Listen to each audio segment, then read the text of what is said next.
Club. It allows us to support the business community, and it also helps us expand our outreach with the Rotary Kerber Heart Safe Project. So we really want to encourage you to join us with this virtual ribbon cutting next week. And if you can next week, if you can grab some ribbon around your house and a pair of scissors, we'd really like all our Rotarians to join us with this virtual ribbon cutting. So Devin, do we have any other people raising hands with announcements, Rotary related announcements? They're all signed in. Yep. Oh, yep, Pete. Okay. Go ahead, Pete. Well, this is not precisely Rotary related, but somebody mentioned it earlier on, as of 9:15 this morning, and subject to publication in the Iowa City Press Citizen, we do have a mandatory countywide mask ordinance. Oh, Great. Great. Thanks for sharing that, Pete. Gary Pacer has his hand up. Okay. Yeah, thanks, Devin and Eric. Just a quick update on the food fight for community, which is our crisis center food bank. As of about a half an hour ago, the downtown Rotary had yet to give any money. They may well be saving up, but the Iowa City Noon Rotary, as I mentioned a half an hour ago or so, has almost $2,500. And I think the Coralville North Corridor, they've yet to submit any money. And the AM Rotary, I think, is going to be our stiffest competition if we want to get the Golden Turkey back, is at $4,050. So I would urge all members to give either financially by writing a check, or you can also contact the community food bank and they will let you know what days you can actually drop off food. And Eric and Devin, I don't know who's putting a newsletter together, but I think we should continue to put that in our weekly bulletin, the contact information for getting money to them. So I would love to see us step up to the plate. There's a great need out there. Thank you. Back to you. Great. Yeah, thank you, Gary. Any other Rotary related announcements? Yeah, LaDonna Wickland has her hand up. Hi there. I wanted to let you know that the I Can Read songs are beginning to be distributed to the schools. Teachers are really excited about getting them. They're still not sure how they're going to use them, getting to them to the parents. If the schools go online, I think that's been eliminated though. But the boxes of materials are heavy, and I have a whole bunch of them, schools that need to be, where I need to distribute them. If anybody that's strong is interested in picking up one of the schools from my house and delivering it, that would be great. Just get a hold of me, LaDonna Wickland. Thanks. You can hear from all our announcements, we're doing a lot of great Rotary work in our community, so something that we should all really be proud of. Those were all the hands that I saw, Eric. Okay, great. Thank you, Devin. The next part of our meeting is actually one of my favorite parts of Rotary. It's our Rotary moment of positivity and gratitude. This is an idea that Jim Conard had a few months ago, and we're excited to continue it. And today we have Tara Minetos with us to share her moment of positivity and gratitude. Tara? Thank you, Eric. And I don't have any great stories like we had last week, and I was just trying to think of what I could talk about what I do in my life. So this is a meme that someone tagged me in about 10 years ago, and if you know me at all, this is pretty accurate. I'm a lifelong optimist. No matter what the circumstances are, I always search for that silver lining. I like to distinguish this from Pollyanna-ish, what I call delusional optimism, and point out that I am a rational optimist, which I think is an important distinction. However, during these current crises of 2020, I've needed more than optimism. So Devin, our next slide, I've shifted on to what I've heard someone else say this, it's not my own, but I call it putting on your lenses of gratitude. So it's been a really tough year to be an empath. I know we have a lot of people in this club that are like that. And every time you read the news, you talk to someone, you feel it. It's not just something that you're watching. So sometimes I even find myself feeling a little sorry for myself. Most of my family is thousands of miles away. I haven't seen my sister in over a year. I have some health issues that are keeping me pretty much locked in the house. So I allow that indulgence for a minute, but I really believe in the visualization of just, change your lens. So viewing the world through a lens of gratitude helps me shift back to the positivity. One of the things that I do is just literally count, your abundant blessings whenever you're in a down moment. So I'm like, I have a job, I can work from home. I love that job. I have stability. I have a network of close friends that are willing to hop on a video call or sit in our driveways 6 feet apart with masks on. I have amazing neighbors. We have meaningful community service opportunities that we can do from home. So I know this works for me. If it helps you, I suggest when we're inevitably feeling a little bit down to just kind of switch our focus to gratitude. I know that helps restore my positivity and optimism. So thank you.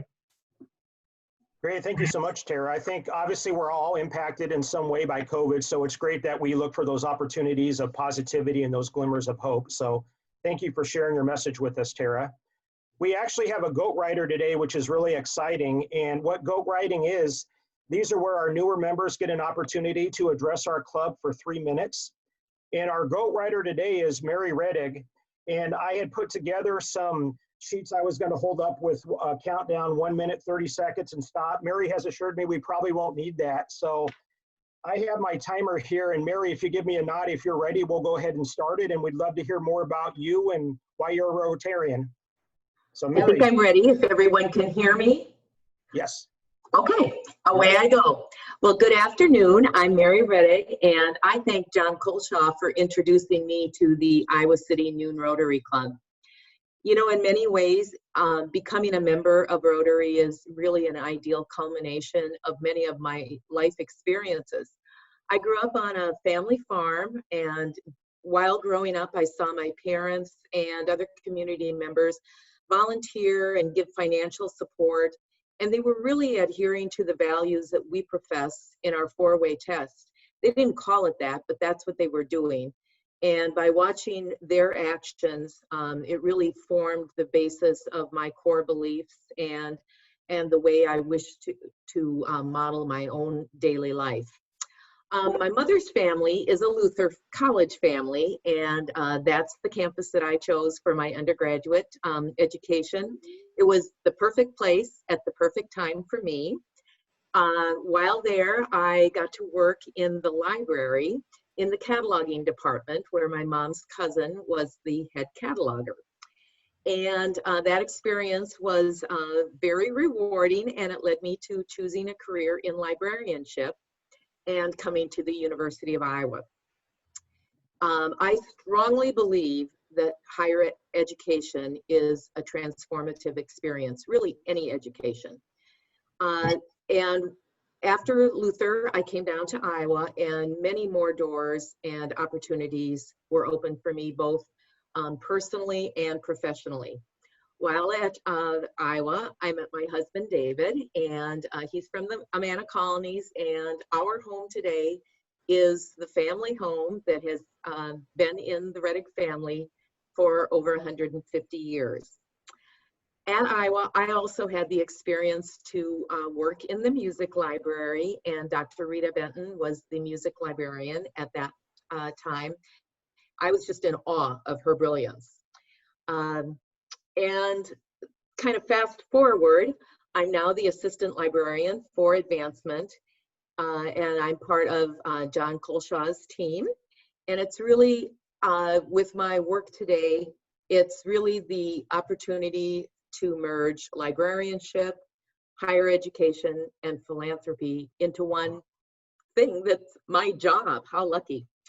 My personal and professional organizations and civic affiliations have included Professional Women's Network in Cedar Rapids. I served on the scholarship committee and on the board. I've been on various church committees, and in my PEO chapter, I've been president and served on the projects committee, which is actually scholarships. I've served on the Amana Society, Inc. Board of Directors and on the Amana Preservation Commission.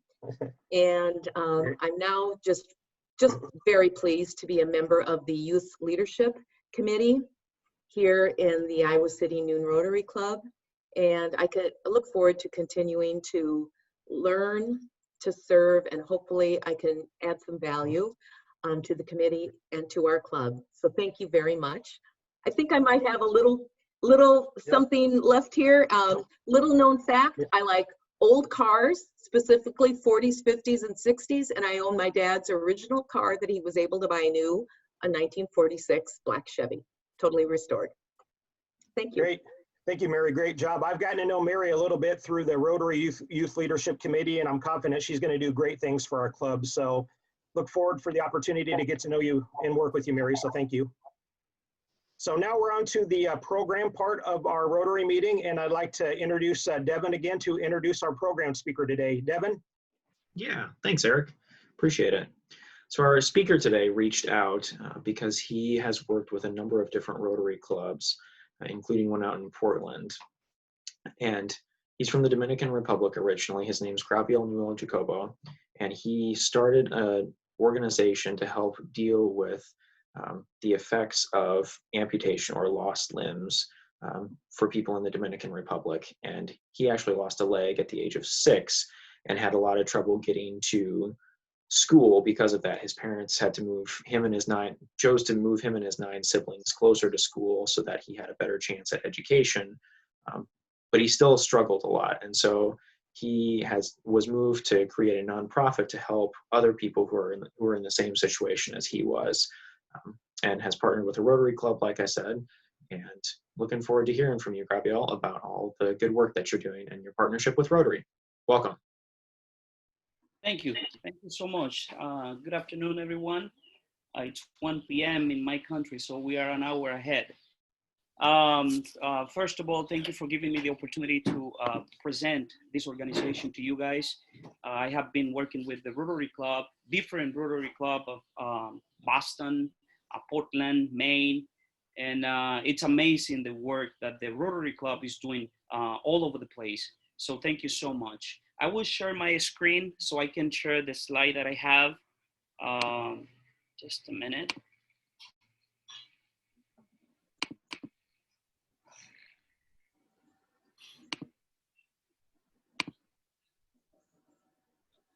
Okay. So first of all, this organization started from my story.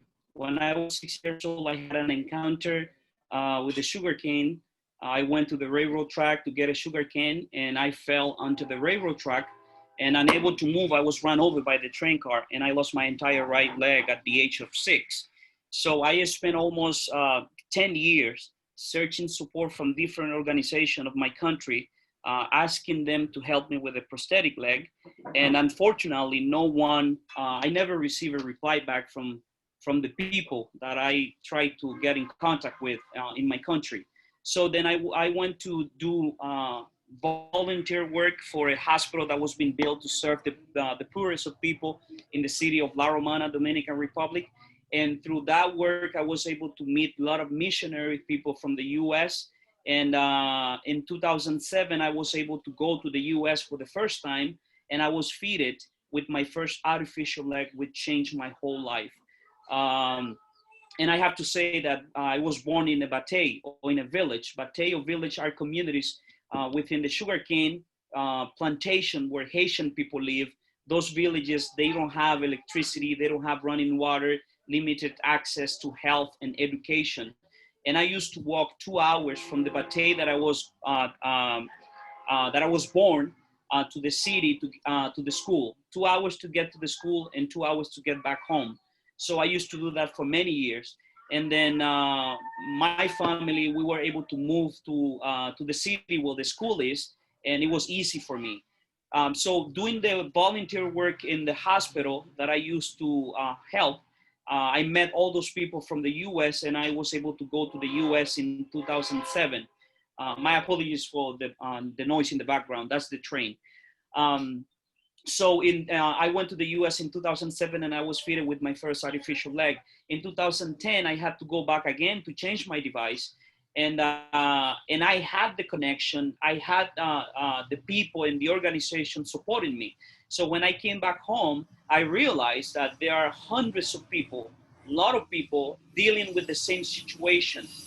People that they don't have the same connection that I have, they don't have the opportunity that I have, and we decided to create this nonprofit organization to help people that have lost either upper or lower extremities. So with the support of the Portland Rotary Club of Maine, we were able to have to hold the first clinic back in January 2018.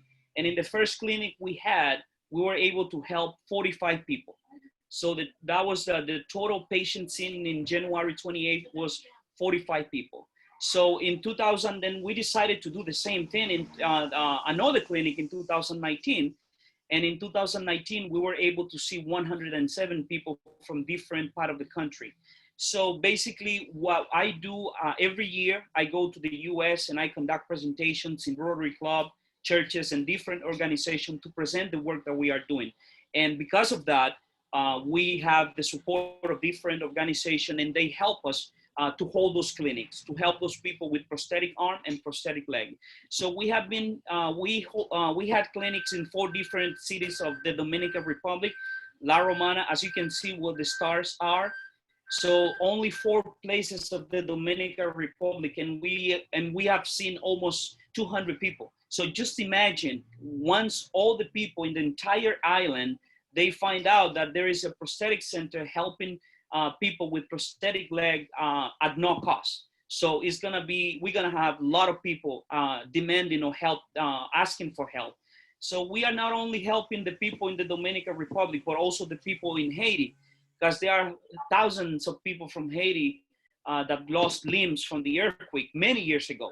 So basically we try to help those people. We receive since we do not have a place to hold the clinic, we hold the clinic in churches or hospital. So this is one of the places where we had the clinic, and this is a public hospital where we had the clinic. And as you can see, that was one of the waiting room, a lot of people, and you will see the hallway of the waiting room. So as you can see, a lot of people with missing arms, missing legs from different part of the country. And so what we try to do basically with the prosthetic leg, we have a program with Portland Rotary Club where we are building the 3D printed arm. So basically we are using the 3D printed arm and the LN4 hand to provide to the people with missing arms.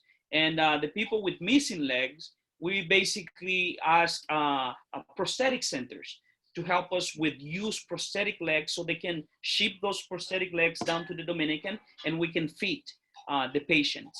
So as you can see, these are some pictures of the patients that we have seen and the patient that we have helped with prosthetic arm. And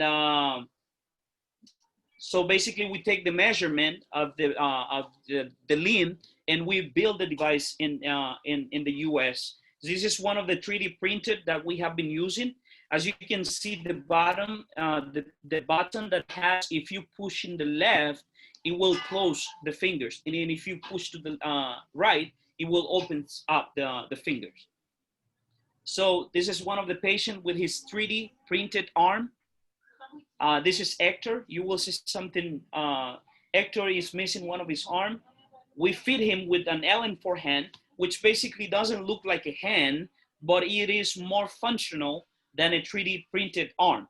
So basically with the LN4 hand, he is able to hold the phone and do a lot of things with the LN4 hand. So this guy is Hector. He's missing 2 of his arms and he lives in the street. So basically when we saw Hector, we took the measurement and everything, and he was unable to tie his shoes. And when we took the measurement, Hector, who has the LN4 hand, tied his shoes with the LN4 hand. So basically the LN4 hand and this is Hector with his 3D printed arm.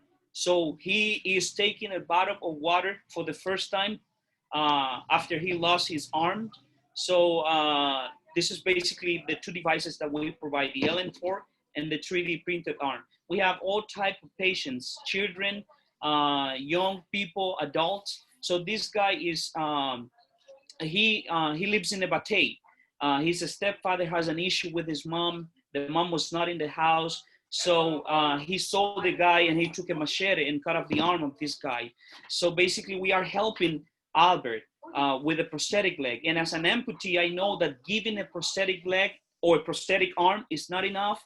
So basically people with traumatic amputation, they go through what we call psychological issues. So we help with the psychological part, and also we follow up with all the patients. So as you can see, a patient holding a fork with a 3D printed arm.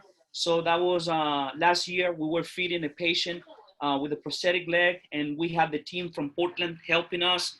And so basically different type of patients with missing arms, missing leg, people that if you drive around the Dominican Republic, you're not gonna see those people outside because they are inside.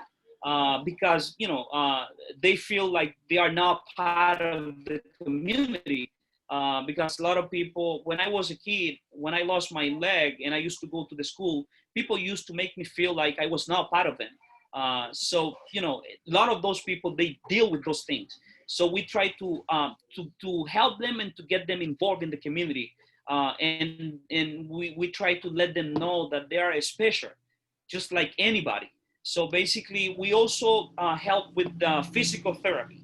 So this guy, when he was born, this is Miguel Angel, because of the lack of oxygen in his brain, he was unable to move his arm and his legs. With the physical therapy, now he's able to move his arms, and now he can walk. And basically, he's going back to the school. And this is basically the work that we are doing in the Dominican Republic. As you can see, this guy missing both of his arm and one leg, different type of patients. So we also help a special needs kid with food, delivering food with to those families where they are unable to get the food. Most of them, they can barely have one meal a day. So basically in our program, we help with prosthetic, we help with the psychological part, and we also help them feeding them with food. So last 2 years ago, the mayor of our city, he donated the land that we need to build the first prosthetic center of the Dominican Republic. So the picture that you are seeing right now, that's the land where the land that was donated to our organization, and that's part of the team and also the mayor of Caleta. So basically, last January, we started to build our center. As you can see in the picture, we built the wall, and we had the support of different teenagers from different schools in Connecticut. They were helping us with cleaning the land and building the first prosthetic center of the Dominican Republic. So basically, this is what we are doing. This is our website if you would like to learn more about the work that we are doing in the Dominican Republic and the people that we are helping. And thank you so much. I don't know if you have a question, please feel free to ask me. Graviel, I want to really thank you on behalf of our Rotary Club of sharing your inspirational story. You've really taken the tragedy of losing your leg and turned it into something positive with your work with the nonprofit, and you're really helping to change lives for people all across the world. So thank you for the work that you're doing. And we hope if you're ever in Iowa, if you get to Iowa City, stop by and see us sometime. But we're going to open it up to our members. If you have any questions for Graviel, if you could please click raise hand, and Devin will call on you. If you have any questions, we've got plenty of time.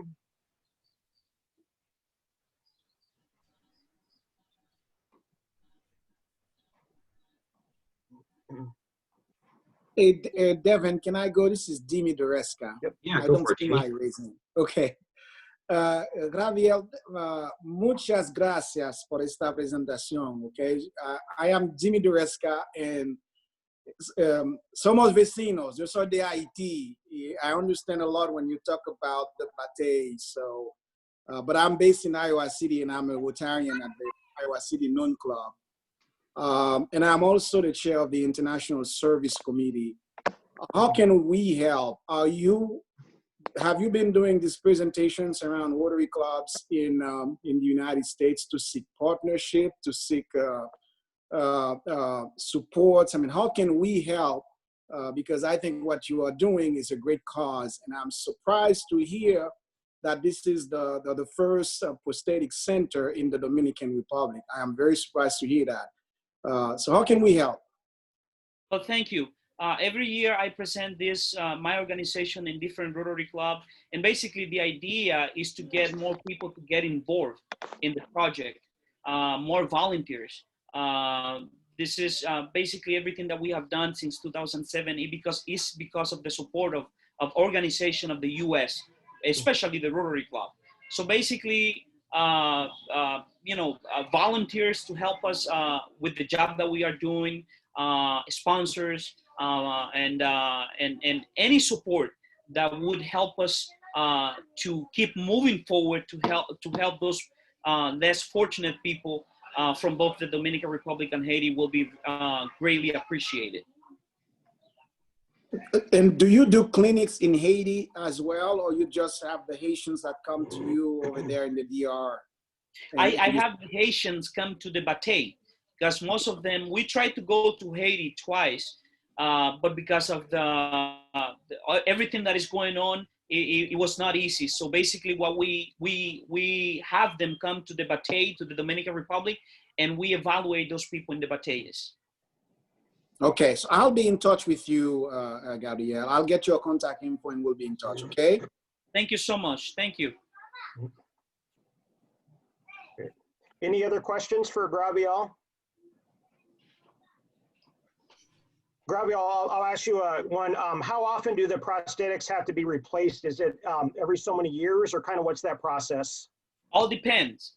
Basically, sometimes when we give a prosthetic leg, people can use the prosthetic leg for 6 months, or a year. And that person, there is something very thin about the prosthetic. It's the knee. So if there are knees that can hold people that has 150 pounds, but if in 6 months you gain 200 pounds, you have to change the prosthetic, and you have to change the device once in a while. You have to maintain the device. So basically, what we try to do right now is to change the device every year until we are able to do that twice a year. Yeah. Okay, thank you. Any other questions from any of our club members? Yeah, Gary Pesha has a question. Yeah, Graviel, I'm interested in knowing, since you make presentations to Rotary clubs such as ours in various places, I'm fairly certain there are Rotary clubs in the Dominican Republic, and I can tell you from experience that it works really great to create a partnership between a club in the U.S. or other parts of the world and where you're working in the DR. Mm-hmm. And that being the case, there's opportunities for grants, lots of opportunities by working through Rotary. And I'm just curious, have you explored that, or has anyone helped you explore that? Yes, there are 2 Rotary clubs in our town. As a matter of fact, we are working in a project right now, which is clean water in our community to serve those people. And yes, and they are, and I am part of the Rotaract Club of La Romana. So basically, with the Portland Rotary Club and the Rotary Club of La Romana, we are doing the work. Yeah.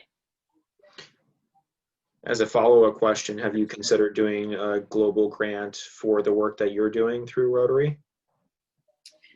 Yes, yes. Our connection, the connection we have in the U.S., they have explored that possibility. They were trying to do a grant for the construction of the center, but unfortunately, there's no grant for construction. So basically, what they are trying to do right now is to get a place where we can purchase prosthetic leg and do a grant to buy prosthetic leg, since it's one of the things that we need to help the people. Gotcha. Hi, Graviel. This is Lynette. I'm wondering if you are aware if there's sort of a central repository for people to donate used prosthetics too. You said earlier that you there are often prosthetics that are used, and my husband's an amputee, and I just am not personally aware if there's a place that can collect prosthetics for people to be able to donate them. Well, not in the Dominican Republic. I have been in contact with different prosthetic centers of the U.S. Organizations that collect used prosthetic leg to see if they are able to donate those prosthetic leg and ship them to the Dominican. If they ship them to the Dominican, there will be no issues to get those used prosthetic leg down here. But in this country, there is no place where you can say, okay, I'll go to that place and I will get used prosthetic leg. It has to be from the U.S. Thank you. Thank you. Devin, do we have any other questions? We do not. Okay. Well, if I could add one more thing, and Graviel, this is one of the things that our club, you know, can get behind, and I'll start the conversation with you and see, you know, how we can start the process, global grant, you know, in how we can support you. Maybe the constructions is something you need to find funding from somewhere else, but I think once you have your center, you're gonna need to have prosthetics materials on a regular basis. It looks like you are serving 2 countries, and so we can see how we can get a global grant going with you and get this thing. This is such a noble cause. So thank you for reaching out to our Rotary Club. Well, thank you so much for accepting my invitation and for giving me the opportunity to present this organization to you. And it is truly an honor. So thank you so much. Can I add a quick one? I know we're almost done. Do you have any media, any like documentary that can send a message? Because this is a story that you need to tell to a wider audience. I think it should leverage on the power of the media. So you have a story like a 3 minutes documentary, 5 minutes documentary to project this message beyond the shores of your country and around the world. Yeah, we have a video. It's basically a three minutes video in our website and our Facebook page where I explain about my story and also the work that we are doing down here. So basically, it's a very short video. Actually, we have 2 videos. We have the first one where I explain about what we are doing, and the second one is basically the results of the work that we are doing. Great, thank you. Great. Is the Facebook page, sorry, is the Facebook page under your name, Graviel, or under the organization? Under the organization name, Centro de Protesis. After this meeting, I can send all the website, the Facebook page, Twitter, everything to Mr. David, to his email, so he can share the information with you all. Thank you. Thank you. Great. That'd be great, Graviel. You'll get your information to Devin, and we'll share it within our club. So thank you. And I wanted to let you know, one way at Rotary that we thank our speakers is we make a $10 donation in our speakers' honor to Polio Plus. And the Bill and Melinda Gates Foundation will match that donation 2 to 1. So this is going to be a $30 gift in your honor to Polio Plus. And that $30 is going to pay for 70 vaccinations for children around the world. So thank you for spending time with us today. That's wonderful. Thank you. Thank you so much. Yeah, thank you. Final reminders for our Rotarians. Join us next week when we're doing the ribbon cutting with the Iowa City Business Partnership. Encourage you to bring a ribbon and a scissors so you can join us for a virtual ribbon cutting. And also next week, we're excited for our program. We're doing our annual Rotary Youth Leadership Program. We're going to have students who attended RILA and students who attended the World Affairs Seminar. And it's really powerful to hear from the students how our support has helped to change their lives. So make sure you join us next week for that program. And we're going to give everyone the gift of time. We're ahead of schedule. So we like to end with the Rotary 4-way test. So if you could please join me. Of the things we think, say, or do, is it the truth? Is it fair to all concerned? Will it build goodwill and better friendships? Will be Will it be beneficial. beneficial to all concerned? Great. Hope all Rotarians have a great week, and thank you. We'll see you next week. Thank you.